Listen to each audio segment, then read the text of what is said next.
잠언 5장 15절에서 23절 말씀입니다. 내 샘으로 복되게 하라. 15절부터 함께 읽어보겠습니다. 너는 내 우물에서 물을 마시며 내 샘에서 흐르는 물을 마시라. 어찌하여 내 샘물을 집 밖으로 넘치게 하며 내 도랑물을 거리로 흘러가게 하겠느냐. 이 잠언 5장은 가정에 관한 아주 소중한 지혜를 주시는 말씀입니다. 가정에서도 또 부부관계에 대해서, 또 부부관계에서도 특별히 남편들에게 주시는 말씀이에요. 그러나 이제 이 말씀은 현대에 들어서 꼭 남편들에게뿐만 아니라 아내들에게도 어떻게 가정을 잘 지키고 또 가꾸고 또 가정을 지켜낼 것인가 하는 아주 소중한 지혜가 담겨 있죠. 가정이 무너지면 다 무너지는 것입니다. 누군가 건강을 잃으면 다 잃는 거라고 그랬는데 가정이 무너지면 인생 전체가 무너지는 것이기 때문에 이 가정은 아주 중요한 것이죠. 어제 우리가 음녀에 관해서 말씀을 나눴죠. 음녀를 가까이 하고, 이 음녀라고 하는 것은 아주 음탕한 여인 이런 뜻도 들어있지만 영어 성경으로 봤을 때 strange woman이라고 되어 있다고 어제 말씀을 나눴죠. 낯선 여인입니다.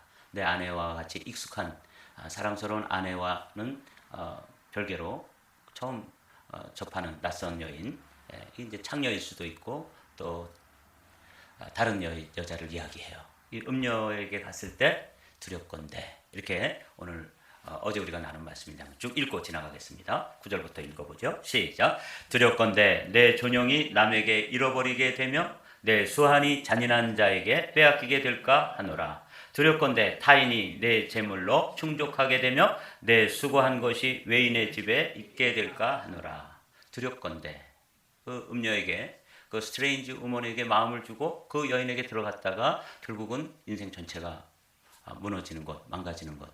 우리는 그것을 실제로 우리의 현장에서 보고 또 겪고 사는 사람들입니다.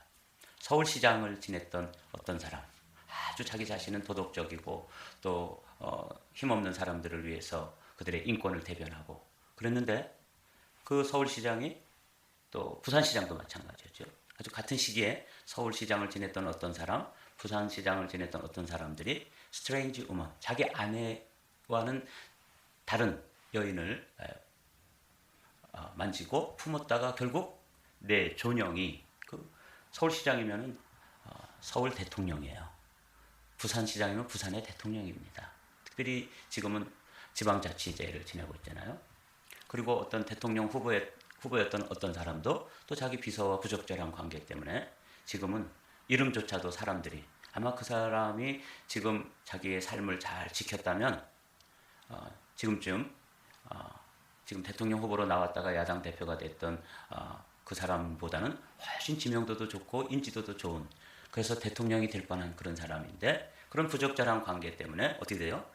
두렵건대 내 존영이 남에게 잃어버리게 되며 내 수한이 잔인한 자에게 빼앗기가 될게 하노라. 그래서 그 서울시장이었던 그분도 그냥 자결을 하고 극단적인 선택이라고 부르더라고요. 요즘은 그렇게 인생을 마감하게 되는, 이게 이제 이 잠언서에서뿐만 아니라 우리 현실 속에서 그렇게 크게 이제 서울시장 끝나면은 대통령밖에는 할 길이 없는 그런 마지막 아주 최고의 존영에 올랐던 그런 사람들도 이 음녀에게 갔던 그런 아주 부적절한 관계 때문에 자신의 삶이 완전히 무너지고 죽음을 경험하게 되는 것이죠. 또 한번 읽어볼까요? 11절, 12절입니다. 시작. 두렵건대 마지막에 이르러 내 몸, 내 육체가 쇠약할 때 내가 한탄하여 말하기를 내가 어찌하여 훈계를 싫어하며 내 마음이 꾸지람을 가벼이 여기고. 그렇게 아마 그런 분들도 학교 다닐 때 아마 좋은 선생님을 통해서 인생을 막 살면 안 된다. 특별히 목회자들도 이제 신학교를 마치고 이제 목회의 길에 들어설 때 세 가지를 조심해라. 꼭 그렇게 이야기를 듣게 되죠. 첫 번째로는 돈 조심해야 된다. 아무거나 막 주워 담고 막 먹으면 큰일 난다. 돈. 그다음에 뭐예요? 이성에 대해서, 뭐 요즘은 여성 목회자들도 많으니까 이성에 대해서 특히 남성인 경우에는 스트레인지 우먼에 대해서 잘 적당한 자기 관리를 하지 않으면 그 목회 전체가 무너지고, 그 목회가 무너지면서 교회의 성도들은 얼마나 많은 상처를 받게 되겠습니까? 그래서 이제 아주 유명한 목사님들이 한순간에 그 뭐 미국에도 그렇고 한국에서도 그렇고 목회자들이 무너지는 걸 보게 되죠. 이래 돼서 나중에는 결국은 육체가 쇠약해지고 자신의 인생 전체가 무너지게 된다. 이게 이제 잠언서 5장에서 들려주는 말씀이에요. 여러분들 이런 말 들어보셨습니까? 저는 대학생 때 우리 담임 목사님께서 성교육을 해주셨어요. 근데 딱 한 자로 해주셨는데 지금도 아주 뚜렷하게 기억에 남아요. 제가 대학생 때 고등학생들을 이제 고등부 부장을 했어요. 그래서 고등학생들을 가르치는데 그 담임 목사님에게 이 고등학생들에게 성교육을 좀 해주십시오. 그랬더니 그 목사님께서 그렇게 하겠다고 말씀하시고 오셔서 칠판에다가 성이라고 쓰고 또 성이라고 썼습니다. 그리고 결론은 뭐냐면 성은 거룩한 것이다. 그래서 이제 우리 고등부 학생들에게 강의를 해달라고 부탁을 드렸는데 저도 이제 선생이니까 거기 앉아서 제가 처음이자 마지막으로, 그러니까 그 외에는 이제 뭐 성교육을 제대로 그렇게 강의실에서 들어본 적이 없어요. 그냥 이렇게 주워 들은 것 뿐이죠. 근데 오늘 이제 이 잠언서 5장은 그런 걸 가르치는 거예요. 내 아들아, 이렇게 시작하잖아요. 그러니까 아버지가 아들에게 어떻게 자기의 성을 잘 관리하고 또 가정을 잘 관리하고 특별히 오늘 아침에는 아내를 어떻게 소중하게 여길 것인지, 아까 영상에서 본 것처럼 사실은 생일 파티를 준비해가지고 이렇게 서프라이즈하게 하려고 그랬는데 그때 그 남편이 본성이 드러난 거잖아요. 자기의 얼마나 이기적이고 폭군적인지. 그래서 그 몰래 숨어 있어야 될 공간에 양식도 제한되어 있고 그러니까 자기 아내와 자녀들을 못 들어오게 했는데 알고 봤더니 생일 파티를 준비해가지고 깜짝 쇼를 했는데 거기서 그만 그 남편의 본래 모습이 적나라하게 드러난 그런 영상입니다. 저는 이 성을 성이라고 적어놓고 뭐라고 설명해 주시냐면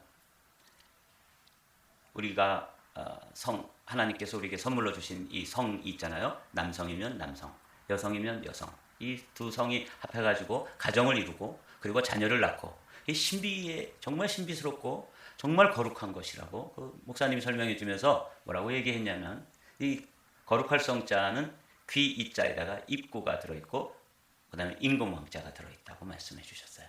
그러면서 정말 좋은 임금님처럼 잘 들어주고 그리고 잘 말하고 그렇게 임금님처럼 왕처럼 왕의 법도를 따라서 자신의 삶을 잘 관리하는 것, 이게 성이다.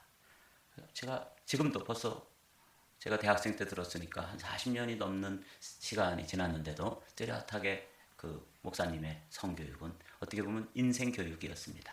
그래서 그 고등학생들도 지금 기억하고 있는지 모르겠는데 저와 함께 신앙생활하던, 저는 이제 선생이고 우리 학생들이었던 그 학생들이 이 소중한 교육을 지금도 가르침을 지금도 기억하고 있는지는 모르겠습니다. 그러나 그 강의를 부탁했던 저는 지금도 이 말씀을 기억하고 있습니다.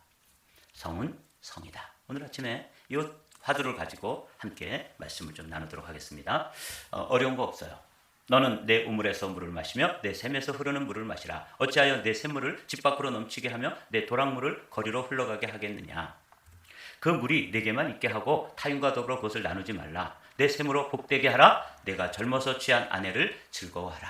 이렇게 되어 있잖아요. 그러니까 앞에 나오는 샘물, 우물물, 도랑물 이런 물들은 이 사막 환경에서 살던 그 가나안 땅에 살던 그 사람들에게 있어서 물은 뭐예요?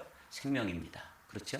그러니까 그 물이 그렇게 소중한데 물에 대해서 쭉 이야기를 하고 나서는 우물에서, 샘에서, 샘물, 도랑물 그리고 이 종류가 각각 달라요. 근데 뭐 그걸 굳이 히브리어까지 동원해가지고 이 물이 조금씩 다르다는 것을 설명할 이유는 없어요. 하여간 소중한 것인 거죠. 그들에게 있어서는 생명과 같은 것인데 그 이야기를 왜 이렇게 장황하게 더군다나 이 물은 좀 나눠 먹어야 되는 거 아니에요? 그렇죠? 그 이웃에 목마른 이웃들에게도 줘. 그런데 여기서는 그 물을 이야기하면서 그것을 독점하라는 거예요. 그것을 자기만 잘 관리하라는 거예요. 무슨 이야기 하려고 그러냐면 아내 이야기를 해주려고 그러는 거예요. 내 샘으로 복되게 하라. 내가 젊어서 취한 아내를 즐거워하라. 그러니까 남자들이 이 물귀한 줄 모르고 저도 뭐 가끔씩 그런 표현을 쓰는데 제가 10불 한 돈에 해서 물 쓰듯이 써보겠다고 이런 표현을 제가 쓰는 적이 있는데 이 물은 그렇게 물 쓰듯이 쓸 게 아니라고 지금 얘기해 주는 거죠. 어떤 거예요? 아주 소중한 거예요. 아내를 통해서 온 가족이 살아날 수도 있고 그 살림을 제대로 못하면 어떻게 돼요? 온 가족의 생명이 다 시들고 또 불행해지고 또 갈증을 느끼고 이렇게 되는 것이죠. 그래서 그 아내로 하여금 어떻게 하라는 거야? 복되게 해라. 오늘은 요 말씀이에요. 아내가 복되어야지만 누가 복된 거예요? 온 가족이, 남편이면 남편, 자녀들이면 자녀들, 또 부모님이면 부모님, 요 아내 한 사람을 통해서 공급되어지는 생명이 전체를 살리니까 그거를 복되게 하라. 그 말이에요. 뭐 어렵지 않죠? 네. 이런 말 있잖아요. 남편을 왕처럼 여기면 아내는 뭐가 된다 그러죠? 왕비가 된다. 그러니까 아내를 왕비로 대접하면, 거꾸로 뒤집으면 아내를 왕비로 대접하면 자기가 누가 되는 거예요? 왕이 되는 거예요. 그런데 우리는 그렇게 못하고 아내를 아주 하찮게 여기고 또 비하하고 또 무시하고 이렇게 되면 자기 아내가 거지가 되면 자기가 뭐가 되는 거예요? 거지 남편이 된다는 걸 모르고, 아까 그 영상 속에 있는 남편도 그렇게 이기적으로 행동했다가 들어가 보니까 이 생일 파티를 위한 하나의 세팅이었는데 거기서 자기의 아주 본래 모습, 아주 이기적이고 못되고 자기 혼자 살겠다고 총까지 꺼내가지고 못 들어오게 했던, 그래서 들어가 보니까 그게 아니었던 이 상황. 그거 어제 제가 이 영상 한 2번 돌려보면서 야, 나도 이런 모습이 있지. 그리고 우리 한만교회 남편들은 어떤 모습일까? 이 생각을 하게 되었습니다. 그래서 오늘 여러분과 함께 나누고요. 오늘은 요 18절에 있는 말씀, 내 셈으로 복되게 하라. 그러니까 이건 비유인데 셈이 누구예요? 아내예요. 아내. 근데 그 셈도 잘 관리를 해주고 정기적으로 청소도 해주고, 저희는 이제 시골에서 저희 집은 뭐 제가 수백 번 말씀드렸기 때문에 잘 아시죠? 저는 아주 가난한 농부의 아들입니다. 근데 저희는 다른 집에 다 있는 펌프가 없었어요. 그래서 우리 아버님이 이렇게 개울이 하나 있는데 개울에 돌다리, 징검다리라고 그러죠. 돌다리가 있고 그 개울을 건너서 샘이 있었어요. 근데 그 샘은 아주 진짜 좋은 샘이에요. 그 좋은 샘은 어떻게 구분하냐면 여름에는 시원하고 겨울에는 따뜻해요. 그러니까 얼질 않아요. 이게 신기하죠? 그 물을 이제 우리 어머니가 저처럼 이렇게 좀 체구가 작으신데 그 물을 길러오는데 관절염이 있으셨어요. 늘 이렇게 손마디가 아프고, 근데 하루 종일 풀 뽑고 뭐 일하고 뭐 그렇게 하다가 밤이 되면은 우리 어머니가 늘 앓는 소리를 하셔요. 신음 소리를. 아이고 이렇게. 그래서 제가 철이 없어가지고 언젠가도 말씀드렸죠. 엄마 그냥 조용히 주무세요. 아니 조용히 누가 조용히 자고 싶지 않아서 그렇게 자나요? 근데 제 철이 없어서 일어날 때도 아이고 앉을 때도 그렇게 자꾸 소리를 냈어요. 엄마 좀 조용히 앉으면 될 텐데 왜 그래? 그래. 저는 늦둥이로 태어났기 때문에 몰랐던 거죠. 이렇게 이제 그런 그 가정에서 자라나면서 그 엄마의 손길을 통해서 생명이 공급되어졌고, 그 엄마는 우리 아버지에게 있어서는 그 엄마에게서 우리 아버지는 남편인데 남편으로 우리 어머니 참 이렇게 소중하게 여기는 거 봤어요. 늘 나무를 해오시는데 나무를 해오셔도 그 가시나무 같은 거 이렇게 잘라와가지고 그 다음에 그거를 떼기 좋게 아궁이에 집어넣기 좋게 또 손도끼로 다 잘라가지고 이렇게 부엌에다가 들여놔주면 우리 어머니는 그냥 이렇게 이게 관절염이 있으시니까 그 꺾기가 힘들잖아요. 근데 다 잘라놨으니까 이렇게 집어넣어서 밥을 짓거나 소여물을 끓이면 됐던 거죠. 그래서 저도 아까 말한 것처럼 샘물을 우리 아버지가 이렇게 파놓으셨는데 그걸 제가 물찌개로 쳐다가 늘 저녁이 되면 한 7, 8번 저어야 돼요. 소가 물을 많이 먹으니까 소금물도, 그 다음에 큰 가마솥에다가 우리 식구들이 세수도 하고 뭐 발도 씻고 그걸 물도 데우고, 우리 어머니를 그렇게 공경해 드렸어요. 또 우리 아버지가 그렇게 아끼시니까. 그래서 제가 오늘 15절부터 쭉 보면서 우리 어머니를 우리 아버지가 아주 샘물처럼 그렇게 소중하게 그렇게 귀중하게, 그 물이 많은 곳에서 샘물은 아무것도 아니지만 저 팔레스타인 그 지역에서 지금도 거기에 최대의 관건은 물입니다. 그래서 가자 지구에 물을 안 보내면 다 죽는 것이죠. 근데 이 물이 그렇게 소중한데 저희 아버님이 그 샘물을 관리하고 또 돌보고 소중하게 여겼던 것처럼 저희 어머니를 그렇게 소중하게 여겨서 우리 자녀들도 다 어머니를 그렇게 공경했던 걸 기억해요. 그런데 여기 나오죠. 18절. 내 샘으로 복되게 하라. 오늘 이 시대를 살아가는 이 남편들이, 이기적인 남편들, 폭군적인 남편들, 아내를 함부로 대하는 남편들이 꼭 들어야 될 말씀이 내 샘으로 복되게 하라. 근데 샘이 뭐야? 그런데 그 뒤에 깨닫지 못하니까, 남자들이 깨달음이 부족하잖아요. 내가 젊어서 취한 아내를 즐거워하라. 이렇게 이제 나오는 거죠. 아, 오늘은 아내를 소중히 여기고 아내가 공급되어지는 그 생명의 샘. 그렇기 때문에 특별히 젊어서 취한 아내. 이걸 조강지처라 그러죠. 조강이라는 게 뭐냐면, 조라는 건 뭐냐면 술찌개미를 얘기하는 거예요. 강은 쌀겨를 얘기하는 거예요. 그러니까 아주 거칠은 거죠. 그 신혼살림에 없이 살 때 단칸방에서 먹을 것도 없이 그렇게 조강으로 살림을 일구어서, 그래서 이제 잘 먹고 잘 살게 되면 그 아내를 함부로 대하고 버리게 되고 더 젊고 이쁜 여자에게 마음이 가고, 그런 남편들을 위해서 지어낸 사자성어가 뭐라고요? 조강지처다, 그런 말이에요. 여기서도 나오죠. 내가 젊어서 취한 아내를 즐거워하고 또 사랑해주고 아껴줘라. 뭐처럼? 샘물처럼. 이런 얘기예요. 너는, 이 아가서에 봐도 이 아내를 그렇게 사랑스럽게 표현하고 있죠. 너는 동산의 샘이, 이거 시니까 한번 읽어볼까요? 다 같이 시작. 너는 동산의 샘이요 생수의 우물이요 레바논에서부터 흐르는 시내로구나. 그래서 그걸 공동 번역으로 한번 보죠. 시작. 그대는 동산의 샘, 생수가 솟는 우물, 레바논에서 흘러내리는 시냇물이여라. 공동 번역이 조금 더 시적으로 표현돼서 마음에 와 닿아서 여러분과 함께 있습니다. 이렇게 아내를 소중히 여기도록, 그리고 아주 성결하게 또 정결하게 순결하게 그 자신의 삶을, 남성들 특별히 남편들이 자신의 성을 지켜가도록, 누구처럼? 거룩한 임금처럼 지켜가도록 말씀해 주시는 거예요. 10절 말씀, 19절 말씀. 그는 사랑스러운 암사슴 같고 아름다운 암노루 같으니 너는 그의 품을 항상 족하게 여기며 그의 사랑을 항상 연모하라. 그래서 여기 이걸 세 번역으로 한번 다 같이 읽어보겠습니다. 아내는 사랑스러운 암사슴, 아름다운 암노루, 그의 품을 언제나 만족스럽게 생각하고 그의 사랑을 언제나 사모하여라. 뭐 이런 뜻이에요. 너무너무 자기 아내를 소중하게, 뭐처럼? 암사슴처럼, 암노루처럼. 그렇게 이 사슴이 아주 이렇게 보면은, 여러분 사슴을 직접 가까이서 보셨나요? 꽃사슴 이렇게 보면은 아주 그 숫사슴은 뿔이 이렇게 나고 아주 이렇게 기상이, 기백이 있어 보이고 뭔가 이렇게 아주 힘차게 보이죠. 용감하고. 근데 암사슴은 왠지 아주 갸냘프고 우아하고 아름답게 보이잖아요. 그 아내를 그렇게 지금 표현한 거예요.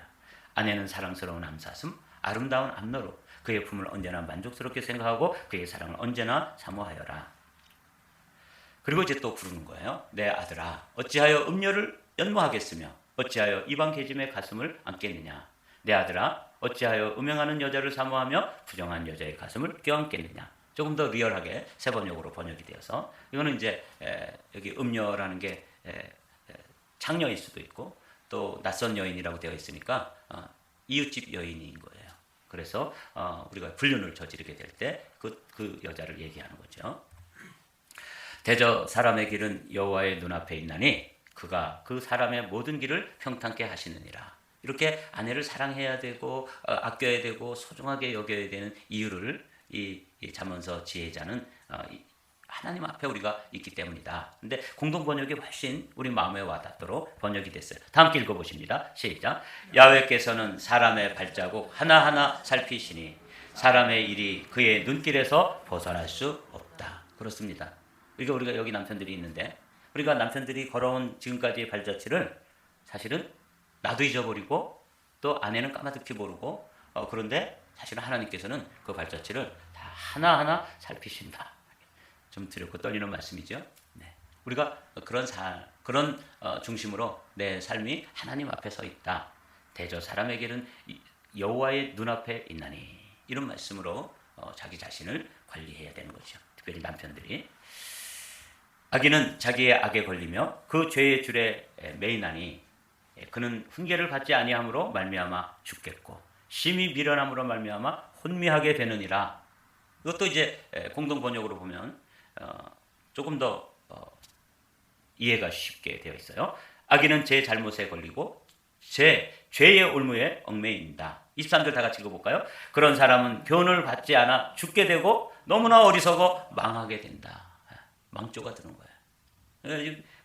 바람 피고 불륜하고 남자가 뭐 그 정도는 한번 해봐야 되는 거 아닙니까? 우리가 이제 그렇게 생각할 수 있게 돼. 이 세상의 소리입니다. 그러나 우리가 여호와 앞에서 그런 것들은 다 어떤 거라는 거예요? 이게 올무가 되고 거기에 잘못 얽히게 되면 죽게 되고 망하게 된다.